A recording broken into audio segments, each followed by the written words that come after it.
This is Bharat FM. बजेगा भारत, झूमेगा भारत.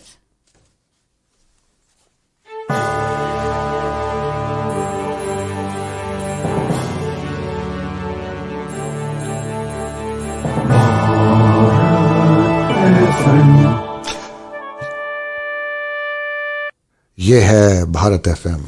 बजेगा Bharat, झूमेगा Bharat. We wish you a Merry Christmas. We wish you a Merry Christmas. We wish you a Merry Christmas and a Happy New Year. Hi, this is Usha Venkatraman from Storytellers Cafe, your host on Bharat FM. Welcome to this very special Christmas edition on Storytellers Cafe. How are you doing, my friends? Hello to Cincinnati, Phoenix, Chicago, and of course to Mumbai and Singapore. Welcome to Storytellers Cafe. I hope you all are staying safe and well, protected, wearing your masks, maintaining social distancing, and washing your hands. We come to the end of the year 2020. Has been a very eventful year, isn't it? With the discovery of a new virus, right? Yes. And also, this year has been a time for reflection, for looking within, for being grateful for all that we have, and also a time to help others in need. Right? And that is what the Christmas cheer is all about: sharing, friendship, giving. Well, with that, let's start with today's evening. We have a wonderful guest on the last show of Storytellers Cafe. We've completed 6 months, my friends. Storytellers Cafe was launched on June 28th, and today is 27th of December. Exactly 6 months. And what a great 6 months it has been. It's been my pleasure to introduce wonderful storytellers, not only from India, but from across the world. Well, today, as our last session for this year's 2020, I have Rosemary Somaya from Singapore. Rosemary Somaya is partner with Asian Storytelling Network, Singapore's first professional storytelling company, a performer, writer, and a pedagogue for over 2 decades. Rosemary creates content, leads workshops, and shares stories with all ages in Singapore as well as overseas. She has performed at schools, universities, museums, and international festivals. Over the years, Rosemary has led the Storytellers Circle of the Society for Reading and Literacy, SRL, for more than 10 years and has been a steering committee member of the National Library Board READ Singapore initiative. Rosemary is also a member of the Singapore Drama Educators Association and a founding member of the Storytelling Association, Singapore. I will let Rosemary tell us more about this association. I also know that Rose is a wonderful author, and she'll tell us more about it. Some of her notable highlights in recent years. She has performed online for the Asian Civilizations Museum, the Singapore Writers Festival, the Speak Good English Movement Singapore, and Silver Good 2020. She was a featured storyteller at the Korea International Storytelling Festival 2020. Also the featured speaker at the opening debate for the Association of Women for Action and Research, Aware Fest, celebrating 35 years of advocacy in Singapore 2020. Rose has trained adult volunteers in storytelling at the Preservation of Sites and Monuments National Heritage Board, Singapore. Trained teachers in storytelling at a primary school in Singapore in this year, 2020. She's a storyteller, a pedagogy at Child at Street 11 preschool from 2005 till date. Also a project manager and co-lyricist for a song project with international conductor Wong Ka-chun at Child at Street 11, supported by the National Arts Council, Singapore, in the year 2019. She has demonstrated through video sessions for the National Library Board.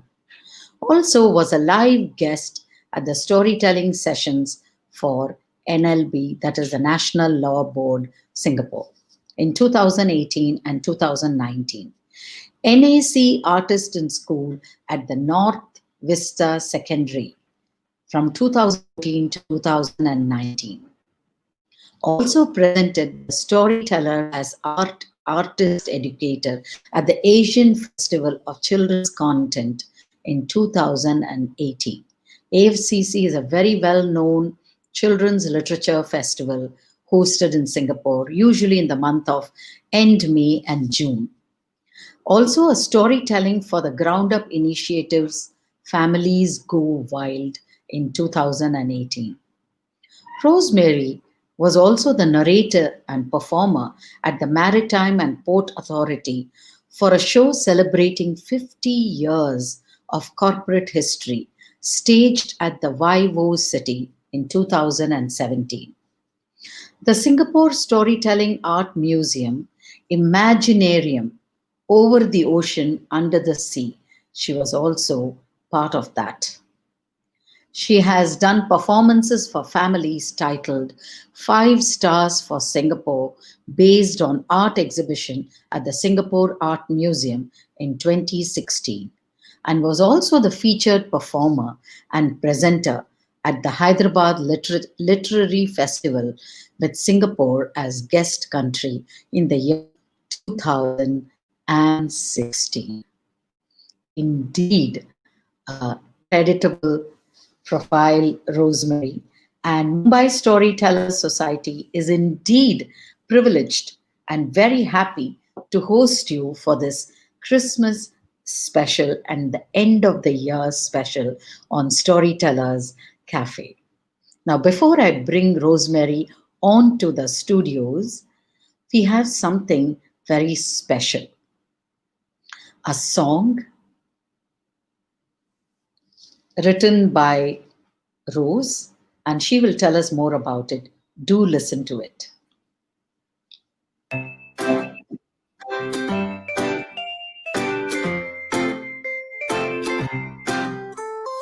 joke or a riddle, a story or song. Come share a moment to help us along, to show us some wisdom, to help us understand this life that's so confusing, this world that's so mad. To lighten our burdens, to soften our grief. A song or a story to bring us some relief, to show us some sunshine, to help us cry. Without any stories, we will all soon die. With no sense of meaning on the journey of life, there will be no reason for effort or strife, no reason for sorrow, no reason for joy, no reason to live on, no reason to die. So come tell a story, come join in, my friend, and all of our stories will live without end. So come tell a story, come join in the song, and all of our stories will live on and on. So come tell a story, come join in, my friend, and all of our stories will live without end. So come tell a story, come join in the song, and all of our stories will live on and on. That was amazing. Our stories will live on and on. Welcome to Storytellers Cafe, Rosemary Somaya. Usha, can you see me now? Yes, yes. Okay, great. It's lovely to be on. Thank you very much. Uh, it was just on the spur of the moment that we decided to share that song, and I'm very happy that it's come to light again. I have to tell you that that song was originally created around 2010. That was about 10 years ago. It was a difficult time, um, and that song was inspired by a time of great grief in my own life. It was also it reminded me of why I entered storytelling. And I do want to thank Kathy Spagnoli because there was a connection. I think when Kathy Spagnoli, the American storyteller, married to the Indian artist Sivam, came to Singapore, she gave me a little hint of her own personal story and how she started in storytelling. And so, at a time when I just heard about Kathy's ill health and the fact that uh, in my own family, we were going through a period of great distress, I was trying to make meaning of my own life and the things that were happening around us. And so that's how the song came. Because uh, I had been to Scotland, the Scottish Storytelling Festival. I was thinking of the Ceilidh and the fact that we have to find some way, even if it's a joke or a riddle, a story or song, to get us through this somehow. So that was the trigger for that song.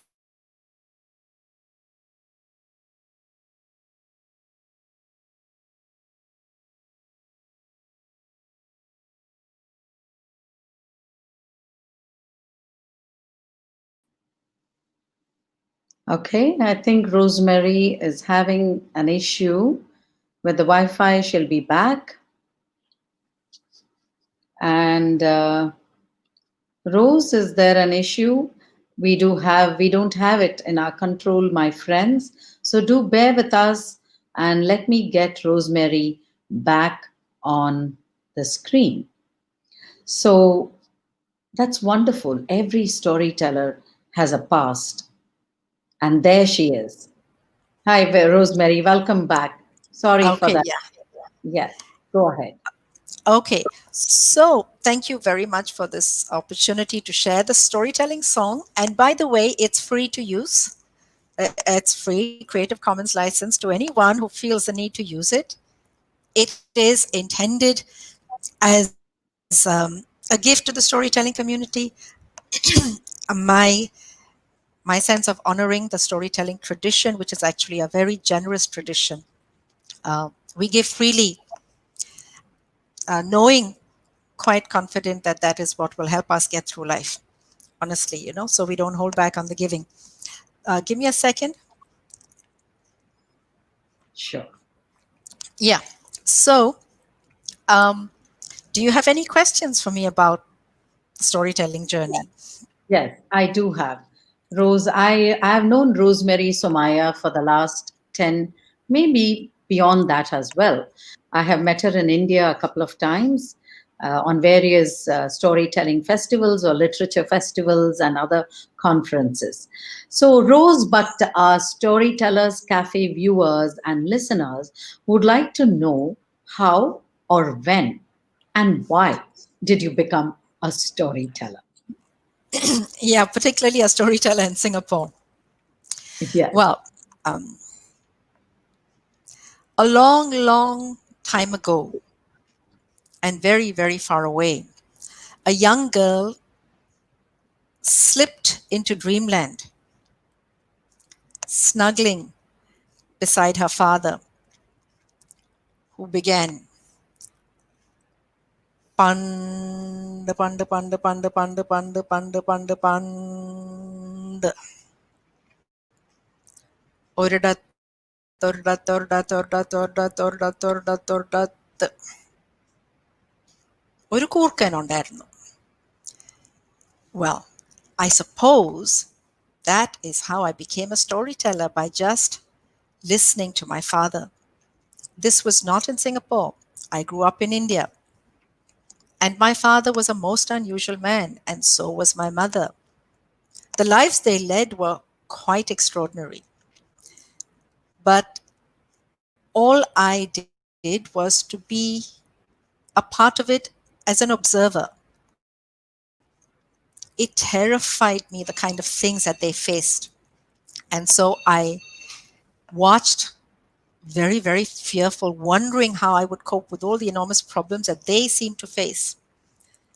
But when he, with his voice, said, Panda, panda, panda, panda, panda, panda, means long, long, long, long, long, long ago. Orada, torda, torda, torda means far, far, far, far, far away. And when he shared stories, somehow I felt reassured. In some way, he was giving me perhaps the resources, because nobody could predict and nobody can predict what life is going to turn out to be. So that's perhaps the fact of how I became a storyteller, the fact that it was actually part of my genetic being, part of my upbringing, but not in a very conscious sense. It was a very implicit kind of thing. There was never any kind of strict teaching. My parents just lived their lives. I watched, observed, learned what I could, always a little bit in terror of how it would be when I was all grown up. Anyway, I grew up, fell in love, got married, sailed across the seas to a brand new land. And when I came here, I discovered that so many of the things that I took for granted were literally pulled from under my feet. It was like the rug being pulled from under your feet.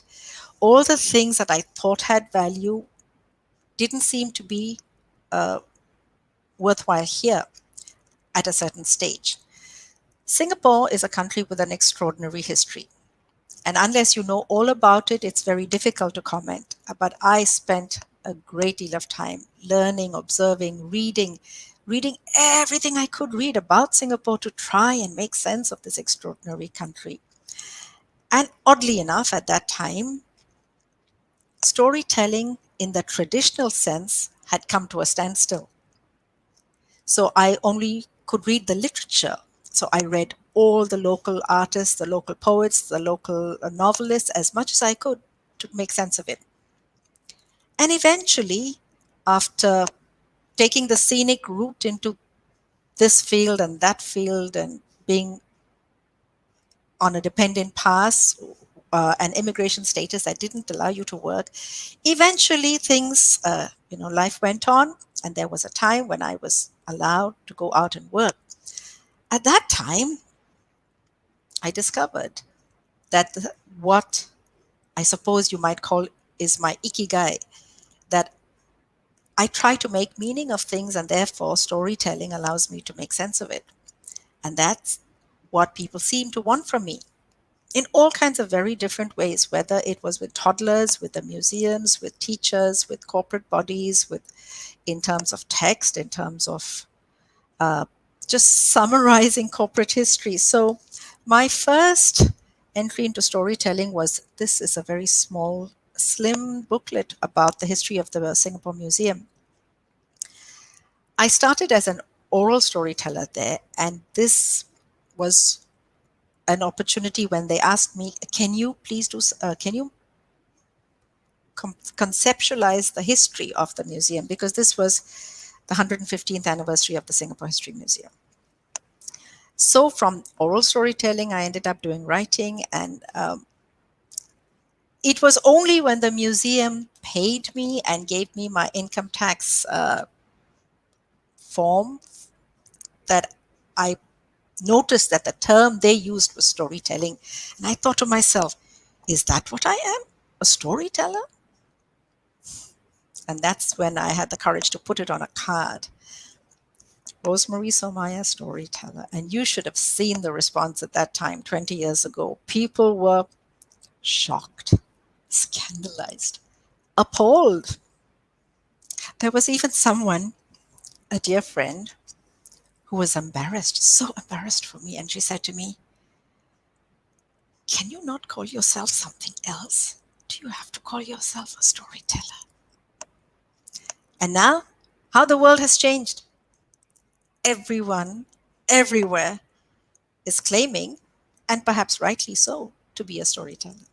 For we human beings are all narrative beings. So that's how and when. And when officially did this thing come?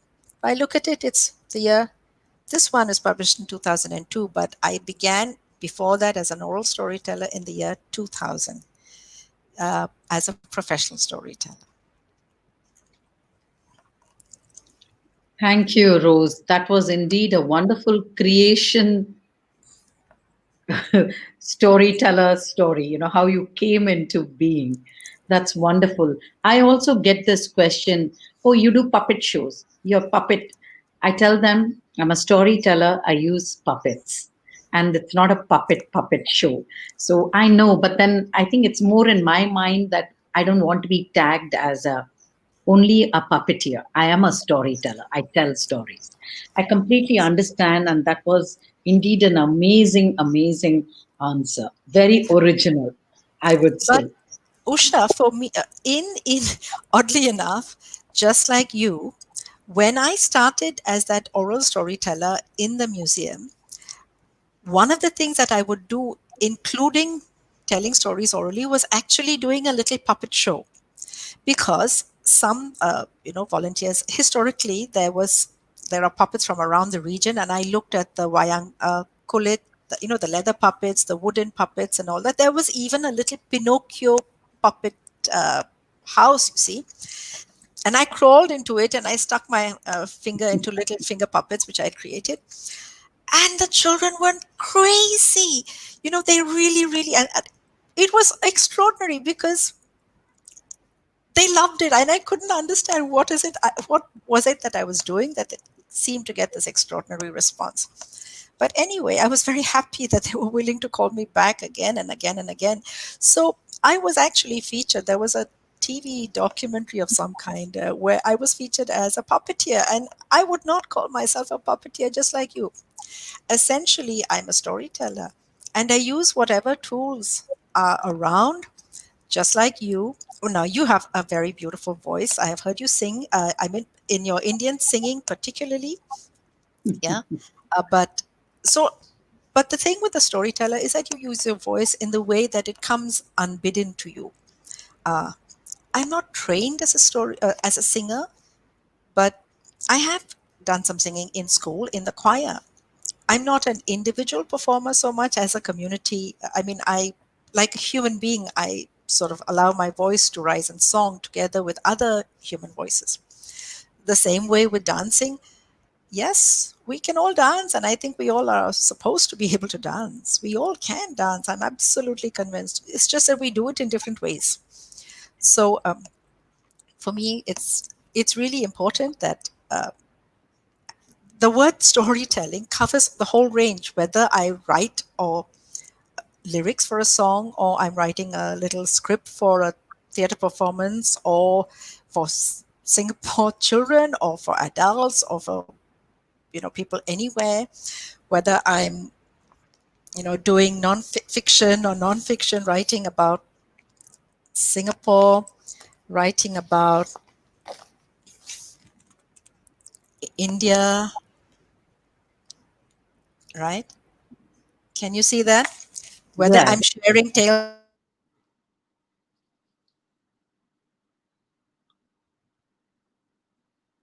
yes. Again, I think we just lost Rosemary. She will be back. Rosemary is a wonderful, wonderful storyteller. I had the proud privilege of meeting her and getting some guidance from Rose, and she will be back soon. Yes, there you go, Rosemary. yeah. Uh, Can I say a little something, a little bit of local wisdom that I once was passed on Absolutely. to me from one of the polytechnic students? Singapore has an excellent education system, and it serves different types of talent. So a polytechnic student once said, ch, ch. Ch is a short form for teacher. Oh, Okay. Ch, ch. But I ask you, this pop pointer got no power, no point what? Correct? When there is no power, there's no point with your PowerPoint. And we as storytellers would say, yeah, but you don't always need the technology if you, the storyteller, has the power. All you need is a voice and yes. or an idea, and you want to communicate it. So technology will have its hiccups. Human beings, and in our lives, we will face lots of hiccups, but we will find a way to go through. Absolutely, absolutely, and definitely, and especially in these times, since we so much are dependent online for virtual space, our challenges are internet connection and sometimes, power dropping. I couldn't agree with you Yes. more. Rose, that comes to my next question. What kind of stories do you tell? Do you have any favorite story? And who is your audience? Okay. So, what kind of stories do I tell? I tell the kind of stories that people ask me to tell. They want to hear from me because I started telling stories at a professional level on request from clients. So when they want me to tell a story for children, then because I have had children, I have cared for children my life and continue to care for children all my life. I have no problem connecting with children. I'm very happy to tell stories to toddlers, to teenagers, to elderly people, to corporate bodies who take themselves very seriously indeed. Yes, I understand all those aspects of what it means to be a human. And within me, I recognize that I have all those bits as well. I continue to be a child. I continue to be a rebellious teenager sometimes. I continue to be a caring adult. I do have very strong maternal feelings. I am a caregiver in many, many ways, a community worker, and definitely I run a business. I have the ability to make sense of it. And so I tell all kinds of stories. But I do have to say, sometimes, like this particular book, this book came out of my concern because, as I said, we have an excellent education system. But I think we were missing something. We were missing something at that stage. And I was concerned about the level of competition and the extraordinary pressure that our children in schools go through. And I believe this is exactly the same in India. I believe it might be the same in the US as well. We have extraordinary education systems. But when education became an industry, at a certain level, I think we were all reduced to being workers rather than humans. So, anyway, this book is a very simple book. It's based on contemporary real life experiences. And of course, I don't expect it to be popular. I don't make money the measure of my work. But I'm very honored that it has been translated into other languages as well. It has been translated into Korean and into Japanese. The stories from the Nevermind Girl were translated here and into Japanese are in this book. Um, so I think for people who really genuinely care about education, somehow the stories, simple as they were, made some sense, and so hopefully it will give us an idea of uh, an ability to rethink what is important in education. So that is a little bit of an answer to what kind of stories I tell and who is my clientele. I can't predict who is going to read my story. I wrote this for children, but it seems to be very popular with adults and teachers as well as children. What was interesting is this the title story, The Nevermind Girl, was actually an oral story. I conceptualized it as an oral story and I performed it at an assembly at a school as an oral story. And at some point, when a very respected publisher, Ethos Books in Singapore, very much loved by the literary community in Singapore, when I happened to meet a gentleman there, the publisher, Mr. Ho Fang, he said, "What kind of stories do you have?" And I showed him this story, and he said, "Do you have more like this?" And I said, "Oh, I have plenty." And this book came out of that. So that's a little bit about the kind of stories I tell. About my personal favorites, I actually like The Magic Fish very much. It's a story, and my own oral version of it is perhaps closest to Freya Littledale's little picture book version because it is so sparse. The words are so few, but so precise and so simply laid out that I couldn't help but be inspired to create an oral performance telling based on that book or inspired by that book. I won't tell the magic fish now because I know I told it in Pune when I came for the Pune festival some years ago. Um, but I would like to share one story with you, if I may. Please do, Rose. Do share a story, and we have a few more questions to ask you, especially about the Asian Storytelling Network and what are you currently working on. I'm sure Okay, our viewers would love to. And I just want to add here, please do put your questions for Rosemary on the chat, and Rosemary will try and answer you while you're listening to Storytellers Cafe. And do tell us where you are from and are you a storyteller? And if you have any questions for Rosemary, she'll be more than happy to answer it in the chat. Go ahead, Rosemary. that's right. Okay, so I would like to share a simple story because um, this story is one of the stories that sort of helps me to make meaning of my life.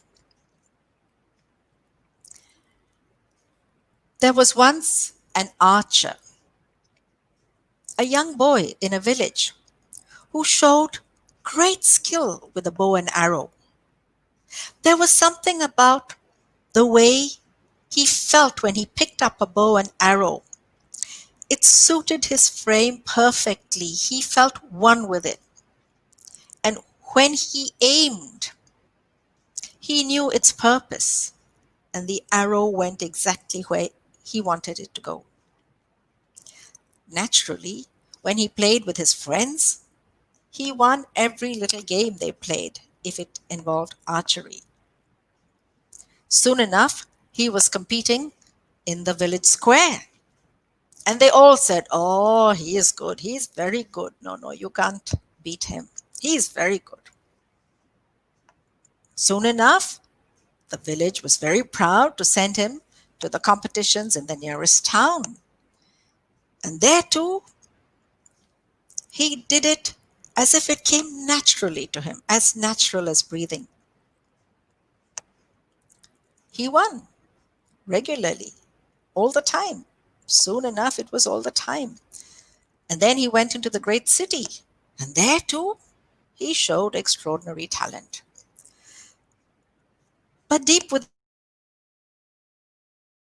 he was not good enough. Rose will be back. Please do bear with us.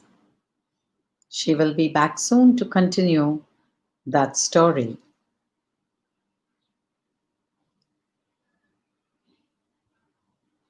The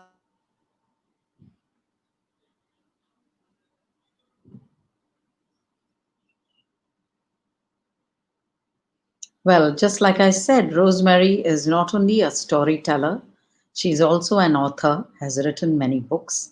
And I met her husband and Vinod in India, in Delhi, in Pune, in Singapore as well. And I've personally attended Rosemary's workshop, and she's an amazing workshop facilitator. Yes, Rose. Okay. Okay. So we seem to have stopped at a crucial moment. Vinod, Continue, continue. I did feel, doubt, yes. yeah, a doubt in himself. So he kept thinking there is something wrong. Not something wrong so much as something missing. So he began to feel that he needed to push himself further. And he asked around. He learned to listen very, very carefully. He would listen to everything that could be said about archery. He would stay quiet when other people were discussing it. And sure enough, he heard whispers at first about the master archer. And his ears pricked up as well. And he was quiet to find out more. And little by little by little, he heard about this extraordinary archer who lived so far away, people weren't sure if he really existed or if he was just simply a myth. But this young man thought, no, I need to find out more about this master archer. I need to learn from him. I need to find the secret, something that I am missing. And so, as he was wandering through various towns and cities, up and down valleys, one day he found himself on the lower slopes of a very high mountain. And as he turned around the corner and came into a clearing, he stopped short, for right in front of him he saw a target. You know what an archery target looks like, the concentric rings. And right through the very heart of that target, he saw an arrow. And his hair stood on end, for somehow he knew that he was near the end of his search. And in all such stories, the journey is always long and arduous. There are many, many challenges. He faced monsters. He faced friends, or seeming friends who were actually tricksters, and those who tried to thwart him from his purpose. But somehow he persevered, and he went on and on and on up the mountain until finally he found himself in the outer courtyard of what looked like an enormous but sacred ancient temple. And then he knew that, yes, this was where the master archer would live. As in all such stories, he had to spend many months just sweeping the outer courtyards. And then he was promoted to the middle courtyard. And then finally, one day, he felt a tap on his shoulder, and someone said, "The master will see you now." And so he went forward, his heart beating wildly. And then he bowed before the master archer, and then he sat down and waited patiently. The master archer looked at him and smiled and said, "They say you have sought me for a long time. What is it you want from me?" And the young man, the archer, said, "I have seen the way you shoot an arrow, and there is something about it. The way in which you go into the very heart of the target. I want to learn to shoot like you." And the master archer looked at him and he smiled. He said, "Oh, it is simple, really. What I do, just like you do, I pick up my bow and arrow. I think of where the arrow should go. I close my eyes and still my breath, and I trust my intuition. and I shoot. And then I go and look at where my arrow has fallen, and I simply draw my target around it. That's all there is to it. And every time I tell that story, I experience that story differently, Usha. Perhaps because archery came so naturally to the young man, he didn't recognize its value. He thought it was normal. He needed to feel that he was struggling to do something. And maybe because sometimes that's what the academic system seems to teach us, that you must slog hard at it. No one is denying that you need to slog. Hard work comes. But I personally believe that there has to be joy in the hard work. That you go into the hard work unstintingly because it is a passion.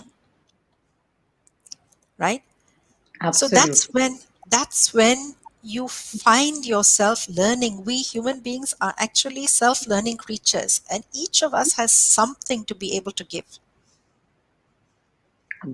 Agree with you, So, actually. so this story, I have to tell you, it confuses a lot of people because there are people, for example, a teacher, when hearing a story, might be appalled, saying, "Ah, that is cheating."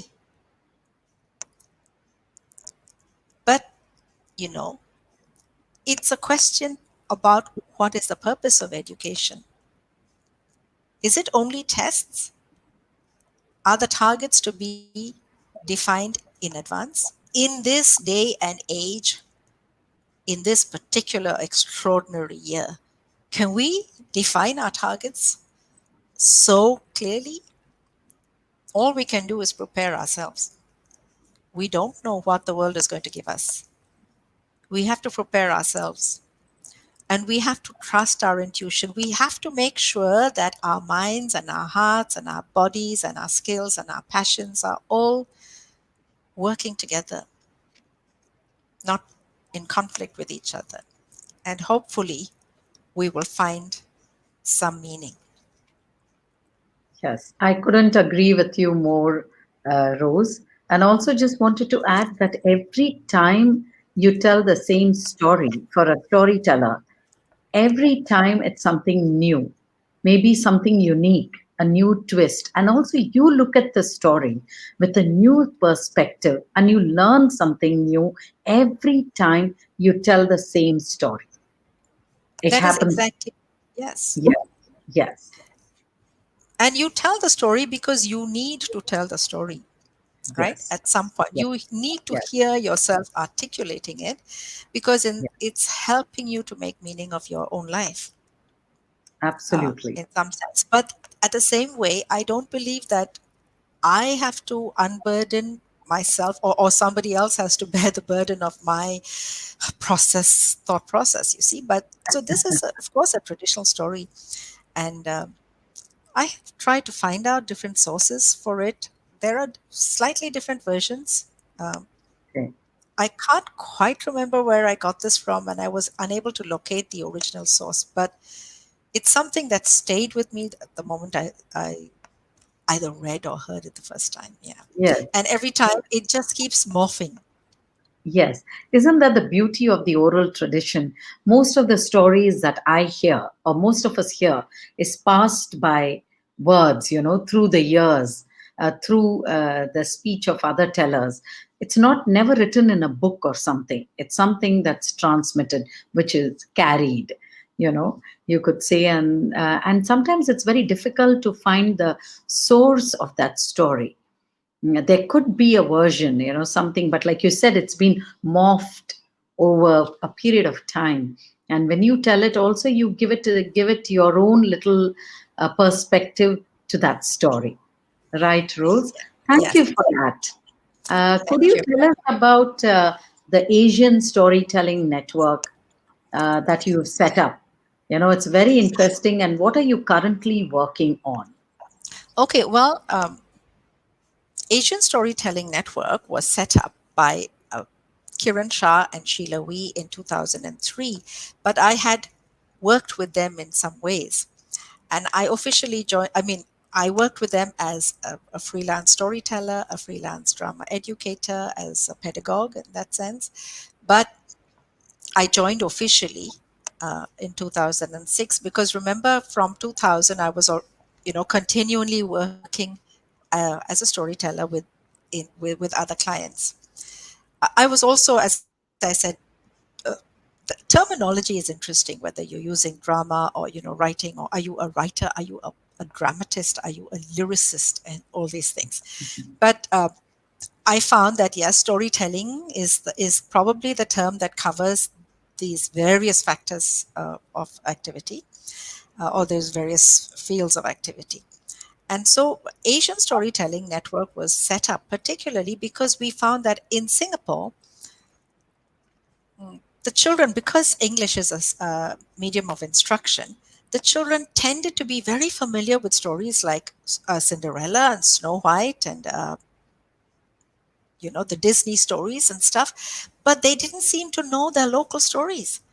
They didn't know the stories of the region. They didn't know the stories from their own cultures. And many of us in Singapore are actually, from Asian cultures, right? The Chinese, the Malays, the Indians, and so many others who are intermingled and part of the region. Whether we are Japanese, Korean, Indonesian, Thai, Filipino, so many different cultures over here. So we want to draw attention to the fact that our stories have every right to be told, to be retold, to be heard, to be respected and accepted as part of the culture of Singapore as well. So while we don't mean any disrespect, and we are very happy to share stories from all the other cultures of the world. We just wanted to make sure that we also support it and find a way that our stories, our Asian stories, can stand bravely and strongly and proudly along with all the other stories in the world. So that's what Asian storytelling is about. And yeah, what your other question was, uh, what am Uh, I currently working on? yes, but before that, I just wanted to, since you started that this was set up by Kiran Shah and Sheila V. How did you in 2005 take over Asian Storytelling Network? 2000, yeah, yeah. Well, actually, 2006, I officially joined them, but I had been working with them, because we were all okay with the Storytellers Circle of the Society for Reading and Literacy. And when that was a volunteer organization, but when we decided that the work we do is actually meaningful and it should not be dismissed, it actually requires the professional skills that would be that have a right to be compensated for, in terms of expertise and money. When we decided that storytelling should be regarded as a professional skill as well, we were the founder members of, with a group of 10 people, we uh, founded the Storytelling Association Singapore. So that's how the association was set up, to make that distinction between just storytelling as something that teachers do on the side or within their education, within their classrooms, or storytelling in the community.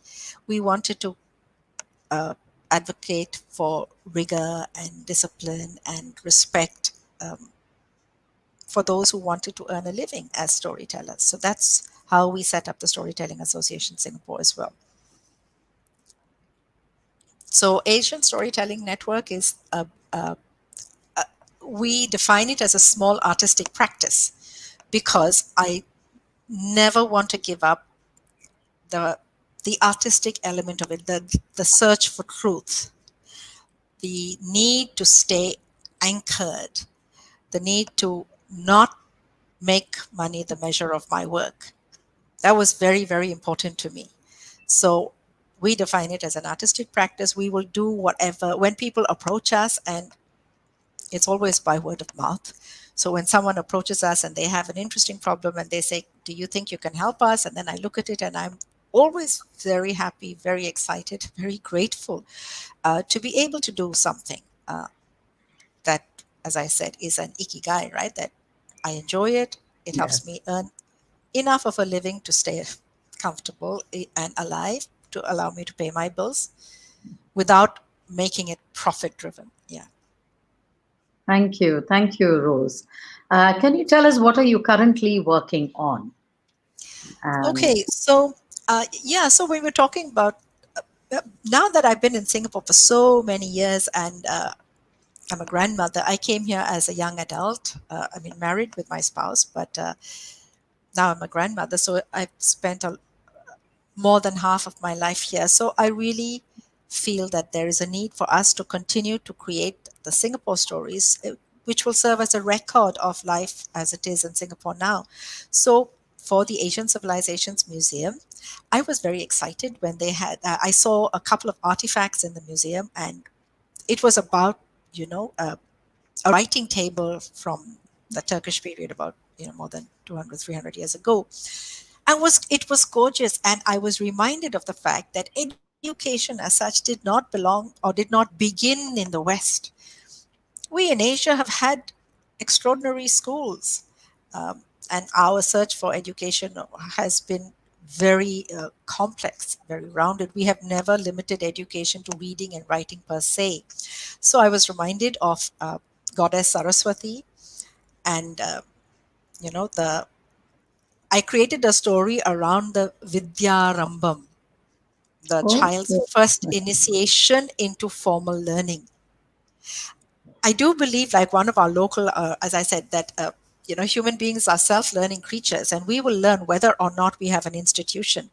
However, the fact that actually all the cultures in Asia have always had great respect for learning. You see, and of course, Goddess Saraswati is such a wonderful example of that this is true. And education not limited only to reading and writing, but music, song, dance, exploration of all kinds, right? So that yes. was a story. I'm quite happy to be I was able to share it orally. So some, as I said, some of the stories are triggered off by a client's request for something, and that's something that excites me. Then I end up telling it, experimenting with it orally, and then in the end it goes into perhaps a book or a collection. And so similarly, there are other such stories that I would like to work on. I want to talk about or create stories around maybe um, the health industry, because in my family we have people who have with long histories in both in health, in healthcare, doctors for many generations, and similarly in education, teachers and preachers as well. Though I work in a very secular space, so I am very respectful of all kinds of. And Singapore, of course, this is a very important aspect. Our interreligious harmony is a very important aspect. So these two are books that I was invited to get involved with. Oh, Some lovely. people are very wary, some people are very scared. Yes. But Yes. I don't think fear should restrain us from doing what we think is valuable, yeah, or important. Yes, Rosemary, thank you for that, and we wish you all the best for your new venture and the new work that you are, planning to do in the coming years. And we wish you all success. And it's been a pleasure to have you on Storytellers Cafe. Friends, this is a special show. It's an hour long uh, show on Storytellers Cafe. So before we sign off, Rosemary, would you like to give us a parting gift, an end of year gift, or something that you would like to tell our viewers? Well, I wish you, like in all cultures, I wish you joy, peace, and love. Lots of love. Love as a kind of compassionate, gentle love. I send you strength and love and courage to face the world. Go out and live the best life you can. Thank you, Rosemary. With that, I too would like to add, my friends, 2020 has indeed been an eventful year, like with the discovery of a new virus. And 2021 will definitely dawn with a solution to the virus. That is an antidote to this. And I'm sure our life would be more fulfilled, less eventful, and I hope we can lead whatever we thought was normal. So I hope and pray that we do we are able to do that in the new year. So Storytellers Cafe wishes every one of you on behalf of Bharat FM a very Merry Christmas and a Happy New Year. Stay safe and see you next year. Thank you, Rosemary. Thank you so much. Thank you. Thank you very much. Have a great year ahead, everyone. Yes. And let me wrap up with the jingle. Thank you. Have a great evening. Good night. This is Bharat FM. बजेगा भारत झूमेगा भारत.